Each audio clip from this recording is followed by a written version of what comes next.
আর আল্লাহও চায় আপনি আপনারা ছোট করেন। আল্লাহর এটা দেখতে বড্ড ভালো লাগে যে আমার বান্দা ছোট হয়ে থাকতে চায়। মান তাওয়াদা তারাফা, যে নিচে নামতেছে আল্লাহ টাইনা উঠায়, আর যে উঠতেছে আল্লাহ থাপ্পড় মেরে নিচে নামায়। কথা কন। মুসা আলাইহিস সালাম, সহিহ বুখারীর বর্ণনা, বনি ইসরাইলের লোকদের মাঝে ওয়াজ করতেছিলেন, এরকম নসিহত করছিলেন। তো একজন দাঁড়িয়ে বলল, ইয়া নবী আল্লাহ মুসা, মান আ'লামুন নাসি ফিল আরদ। হে মুসা নবী, জানতে বড় মনে চায় বর্তমান পৃথিবীর সবচেয়ে বড় জ্ঞানী কে? মুসা আলাইহিস সালাম কয় আমি। মুসা আলাইহিস সালাম কি বললেন? আনা। আসলে কথাটা ঠিক। আল্লাহ যখন যে নবীকে পৃথিবীতে পাঠায় তখন তাকে সবচাইতে বেশি জ্ঞান দিয়ে পাঠায়, সেই হিসেবে ঠিকই উনি সবচেয়ে জ্ঞানী। কিন্তু উনি এইভাবে নিজেকে সবচেয়ে বড় জ্ঞানী বলে দিবে, এটা আল্লাহর পছন্দ হয় না। আল্লাহ চেয়েছিলেন মুসা আলাইহিস সালাম যেন বলে আল্লাহু আ'লাম, আল্লাহই জ্ঞানী। সুবহানাল্লাহ কইবেন না? কিন্তু তা না করে উনি কি করলেন? যখন বললো সবচেয়ে বড় জ্ঞানী কে, উনি হুট করে কি বলে ফেললেন?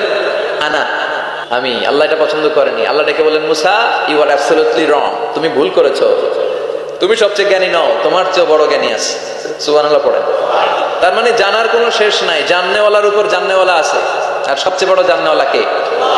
মুসা আলাইহিস সালাম রে আল্লাহ বললেন, মুসা তোমার চেয়ে বড় জ্ঞানী আছে, তার নাম হচ্ছে খাদির। কি নাম? আরো জোরে বলেন, কি নাম? খাদির।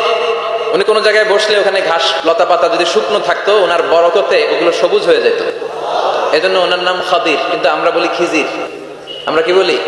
খিজির। আল্লাহ বললেন, ইযহাব ইলা মাজমাইল বাহরাইন, দুই সাগরের মিলন কেন্দ্র, ওখানে যাও, ওখানে যে এমন এক বান্দার সন্ধান পাবা সে তোমার চেয়েও জ্ঞানী। সুবহানাল্লাহ পড়ে। তাহলে আমি সবচেয়ে বড় জ্ঞানী, আমি আল্লামা, এটা বলতে পারে শয়তান। চিল্লা এখন ঠিক কিনা? এজন্য আমরা যেন নিজেকে নিজে সবসময় ছোট করে উপস্থাপন করি, তাহলে আল্লাহর দরবারে আপনি বড় হয়ে যাবেন। কথা বুঝতে পেরেছেন? আল্লাহ আমাদের সবাইকে কথাগুলো বুঝার ও আমল করার তৌফিক দান করুক। আমরা পড়ি আমিন। কি হয়েছে ওখানে? মানুষ জায়গা হয় না?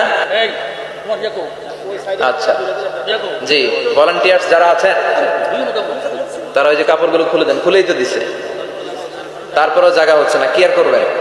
একটু কষ্ট করে শুনতে হবে। কষ্ট আছে যেখানে, সওয়াব আছে সেখানে। দাঁড়ায় শুনলে বেশি সওয়াব, তো ওনাদেরকে বেশি সওয়াব থেকে বঞ্চিত করবেন কেন? সওয়াব নেই কোনারা। আপনারা সওয়াব নেন, সওয়াব পাবেন ইনশাআল্লাহ। কষ্ট হচ্ছে না তো? এই মাহফিলে একবারে বসে যেতে হয়। টানা হিচড়া আমি করি না। টানা হিচড়া করলে এই ক্যামেরাওয়ালারা উল্টায় পড়বে, এই ক্যামেরাম্যানরা। তারপর একটা বিশৃঙ্খলা সৃষ্টি হবে। এজন্য টানা হিচড়ার দরকার নেই। যে যেখানে আছেন থাকেন। আবহাওয়াটা খুব সুন্দর আবহাওয়া, গরমও না ঠান্ডাও না। কি বলেন? আলহামদুলিল্লাহ করি। কোনো আওয়াজ হবে না আশেপাশে। এই যে আপনি লাগবে না, থাকেন ওইভাবেই থাকেন। যে যেখানে আছি ওইভাবে থাকি, কোনো আওয়াজ হবে না। আমার সময় খুব কম, একটু পরেই আমাদের প্রধান মুফাসসির চলে আসবে। উনি আসার আগ পর্যন্ত কিছু কথা আমরা শোনার চেষ্টা করি, শিখার চেষ্টা করি। আমরা শিখতে এসেছি, শিখতেই হবে, আপনাকে পড়তেই হবে। কোরআনের প্রথম কথা হচ্ছে পড়ো, আর নিজের জীবন গড়ো। ঠিক কি না? পড়তেই হবে আপনাকে, না পড়ে উপায় নাই। যখন যে অবস্থায় থাকবেন পড়বেন। জীবনে আমি একটা জীবনে আমার একটা কিছু মটো আছে, লক্ষ্য, এটাকে খেয়াল করে আমি চলি। বিষয়টা হচ্ছে এরকম যে আমি কখনো হারি না, আমি হয় জিতি নয় শিখি। এরকম একটা অ্যাটিটিউড রাখবেন যে শিখতে আমাকে হবেই, কিন্তু হেরে যাব না আমরা। চিল্লায় বলেন ঠিক কিনা? এবং শিখাটাই আপনাকে মুক্তি দিতে পারে। এজন্যই কোরআনের প্রথম কথা আল্লাহ শিখার ব্যাপারে উদ্বুদ্ধ করেছেন। আল্লাহ বলেছেন, ইকরা বিসমি রাব্বিকাল্লাযী খালাক, read in the name of your lord who has created, পড়ো তোমার প্রভুর নামে যিনি তোমায় শিখিয়েছেন। এজন্য পড়তে হবে, জানতে হবে। আসেন আমরা সরাসরি মহাবিশ্বের মহাবিশ্বয় মহাগ্রন্থ আল কোরআন থেকে শুনি। উদ্দেশ্য হচ্ছে যে আমরা নিজেদেরকে আলোকিত করব। উই এনলাইটেন আওয়ারসেলফ, ভিতরটাকে আলোকিত করব, আলোকিত মানুষ হব, সাদা মনের মানুষ হব, আল্লাহওয়ালা হব ইনশাআল্লাহ। পড়েন। উদ্দেশ্য যদি ভালো হয়, সওয়াব কামিয়ে আপনি শেষ করতে পারবেন না। আর উদ্দেশ্যে যদি ভেজাল থাকে, কোনো লাভ নাই। হাবা মানসুরা, সব শেষ। এগুলারে উঠাইলে, মিজানের পাল্লায় উঠালে কোনো ধরনের ওজন হবে না। আজকের এই তাফসীর মাহফিলে আমরা এসেছি শিখার জন্য আর একজনকে খুশি করার জন্য। তিনি কে? আল্লাহ তুমি কবুল করো। আমি আপনাদের খেদমতে সূরাতু আদ-দুহা তেলাওয়াত করেছি। এই সূরাটা মুখস্থ আছে না অনেকের? কমন একটা সূরা, প্রায় আমরা সালাতে পড়ি, মক্তবেই তো এগুলো শিখে ফেলছি। ঠিক কিনা? তো এই যে সূরাটা খুব বেশি পড়া হয়, খুব বেশি শোনা হয়, আসলে এই সূরায় আল্লাহ কি শিক্ষা কর্মসূচি আমাদেরকে দিলেন জানার দরকার আছে না নাই? আসেন আজকের এই চমৎকার রজনীতে আমরা সূরাতুদ দুহার আলোকে কিছু কথা শুনি। এটা কোরআনের 30তম পারায় অবস্থিত একটা সূরা। কততম পারা? এটা মাক্কি সূরা। একটু আওয়াজ করে বলবেন, কি সূরা? মাক্কি সূরা। এই সূরার আয়াত সংখ্যা 11টি। কয়টি? 11টি। এটা কোরআনের একটা মোটিভেশনাল সূরা। কি সূরা? মোটিভেশনাল। আমরা প্রায় এই শব্দটা শুনি না, মোটিভেশন মোটিভেশন মোটিভেশন। এই ছেলে কি তোমাদের কি হয়েছে? কথা বলা যাবে না তো, একেবারে চুপ থাকো, যে যেখানে আছো থাকো, কানগুলো খাড়া করো খরগোশের মতো, কোনো আওয়াজ হবে না, একেবারে চুপ। এটা কোরআনের মোটিভেশনাল সূরা, অনুপ্রেরণাদায়ক সূরা। আপনার মন যখন খারাপ তখন এই দুইটা সূরা পড়বেন, দোহাও পড়বেন, সূরাতুল ইনশিরাহও পড়বেন।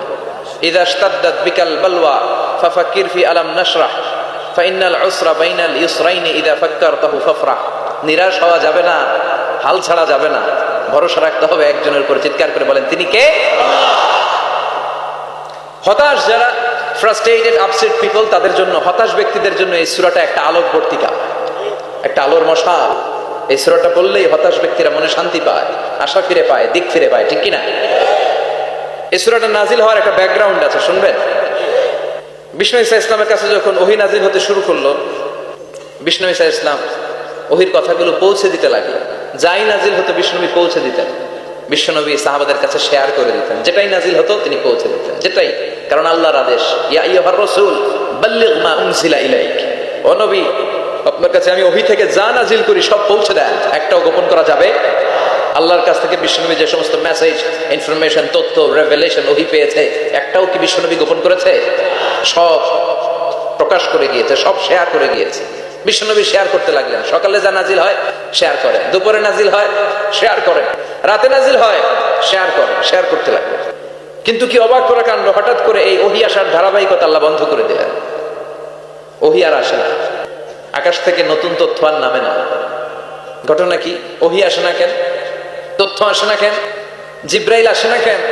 কোন বর্ণনা এসেছে 15 দিন, কোন বর্ণনায় 1 মাস, 3 মাস, এমনকি 6 মাস পর্যন্ত বর্ণনা পাওয়া যায় যে বিশ্বনবীর কাছে 6 মাস ওহী আসে নাই।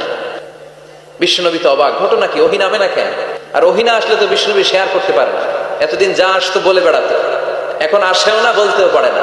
কাফির মুশরিকরা বিশ্বনবীর গালি দিতে শুরু করলো, মুহাম্মদের রব মুহাম্মদরে ভুলে গেছে, মুহাম্মদের আল্লাহ মুহাম্মদরে ছেড়ে দিয়েছে। বিশ্বনবীর চাচি আবু লাহাবের স্ত্রী উম্মে জামিল বলতে শুরু করলো, কি মুহাম্মদ, তোমার শয়তানটা তোমার কাছে আসে না? না, শয়তান দ্বারা তিনি জিব্রাইলকে বুঝিয়েছেন যে তোমার জিব্রাইল তোমার কাছে আসে না। এভাবে সবাই গালমন্দ করতে শুরু করলো যে মুহাম্মদের আল্লাহ মুহাম্মদকে ভুলে গিয়েছে। বিষ্ণু ঈসা ইসলাম নিজেও হতাশ হয়ে গেলেন, কি রে ওহী আসে না কেন? আমার কোনো ভুল হচ্ছে না তো? আমার কোনো অপরাধ হয়ে গেল না তো? আল্লাহ কি আমার উপর অসন্তুষ্ট হয়েছেন? আল্লাহ কি আসলেই আমারে ভুলে গেছেন? আল্লাহ কি আমাকে ত্যাগ করেছেন? তিনি কি আমার উপর রেগে আছেন? আমরাও মাঝে মাঝে এরকম হতাশ হয়ে পড়ি। এরকম হতাশ লোক আছে না নাই? কিরে আমার দোয়া কবুল হয় না কেন? আল্লাহ আমার ডাকে সাড়া দেয় না কেন? আমার জীবনে এত দুঃখ কেন? আমার জীবনে তো ভালো কিছু হয় না, খালি সব কষ্ট আমার কেন? এরকম আছে না নাই? এরকম হতাশদের জন্য এই সূরাটা একটা আলোকবর্তিকা, মোটিভেশনাল সূরা। আলহামদুলিল্লাহ পড়েন। বিশ্বনবীকে আল্লাহ আশ্বস্ত করলেন আর এই সূরাটা নাজিল করলেন আর বললেন, ওয়াদ-দুহা, ওয়াদ-দুহা। দোহা মানে আলো, দোহা মানে আলো, প্রভাতের সূর্য কিরণের শপথ। Look up, the sunlight, it's a very beautiful day out there. ও নবী হতাশ হবেন না, বেরোন, সকালের সূর্যটা কত সুন্দর, কি ঝলঝলে পৃথিবী, ফকফকে আর তকতকে, দেখলেই মনটা ভরে যায়, ঠিক কিনা? দোহা, দোহা মানে আলো, আশার আলো, সম্ভাবনার আলো। আমাদের জীবনে আলোর দরকার আছে না নাই?